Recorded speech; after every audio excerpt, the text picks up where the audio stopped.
Hey guys, Aqua Duelist here.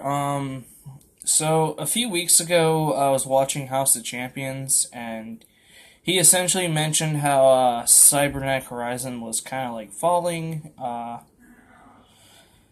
and like price and such. And I knew when that set was coming out, that other than the dangers, that set was just trash for the most part. The Cyber Dragon support was honestly, but yeah, this set was pretty much garbage. I decided to actually go ahead and look through that set, cards individually. As there's always a few cards in each set that are commons, like commons or maybe a rare that kind of always get skipped over and just are actually really good. And I must say, this is absolutely ridiculous.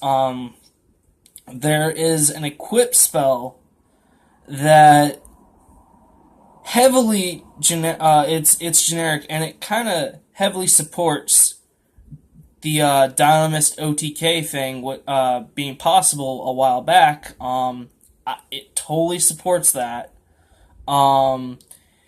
It also works with the fairy tales, like Fairy Tale Snow, Fairy Tale Luna, Riella, or like Riella, I think her name is. This card makes Riella good, and there's other things it can work with. Kaijus would actually be pretty good with it because the way their concept is you try to make a deck more centered around them and not make them just an engine. It would be really good with them. But the card's called Solitary Sword of Poison. This card is absolutely just really good. Sorry if it's little, actually, let me see if I take it out of the sleeve, if that helps. Because I know it kind of looked a little dull, looks slightly better. If you don't know what this card does, which I doubt a lot of you probably will, you equip it to a monster only you control, and if the equipped monster battles an opponent's monster, the equipped monster's original attack and defense is doubled during damage calculation. If you control a monster other than the equipped monster, then send this card to the graveyard. You can only control one solitary sword of poison. Well, some of you are probably thinking, well, that drawback, you can essentially control one monster to use this. How is that good? Think about what I said. Using this in Dinomists.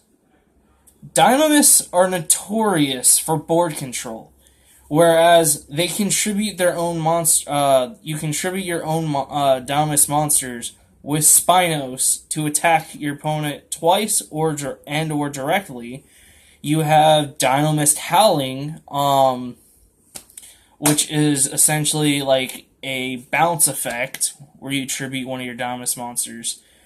Essentially, what I'm trying to say is it's not that hard to get one Dinomist on the field. And in tandem, what I'm trying to get is in tandem with Spinos, this is really good. Especially if you manage to get, limb removal that turn. Essentially, you could just tribute one. You have Spinos and one other Dinomist. Tribute that Dinomist for Spinos effect. Spinos can attack twice. Give it this. That's 5k. There's nothing getting over that. And essentially, you can just run over two monsters your opponent has. On top of that, mixed with limb removal, that's just a game. Your opponent's gonna be in this weird position where, mainly Thunder Dragon players, or essentially anyone with floaty cards, where whether or not they bring the card back, they're going to lose. Whereas Thunder Dragons, it's just like, if they have Thunder Dragon Colossus, they're gonna take massive damage. Whether or not they decide to save that second one, or save it, it doesn't matter because they're going to take massive damage. It's enough to essentially just straight kill. With the one fairy tale monster I mentioned, if I remember correctly, I think she allows you to search for like an equip card and equip it to herself. And fairy tales are a little slow. They're more normal summon targets. So essentially, you normal summon her, and then give this to her. Her attack becomes, I think, 3,700. Which, I mean, I wouldn't run three of them.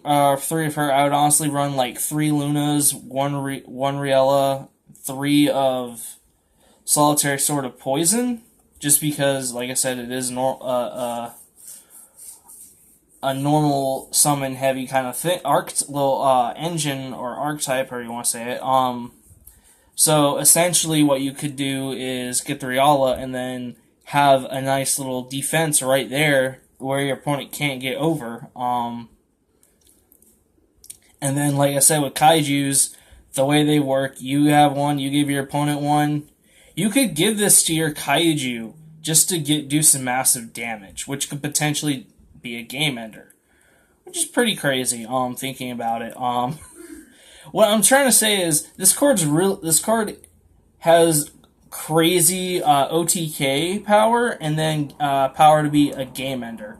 It's pretty insane, and the fact that no one's looked at it is pretty nuts. But then again, it did come out of a trashy set. For all you people out there who love that set, sorry, but it is pretty trashy. I mean, I'm not hating on Cyber Dragons. They're cool, and I'm not hating on Dangers. They're cool. They're kind of cool with their concept, just like art concept and what they are. It's awesome. Cyber Dragons are cool too, but just being honest, the set was pretty bad. But thank you guys for watching. If you like this video, go ahead and hit that like button. If you want to see more of my videos, when they go ahead and hit that subscribe button, hit that notification button, so when my videos come out, you get notified. I do 4 to 5 videos a week. Thank you guys for watching.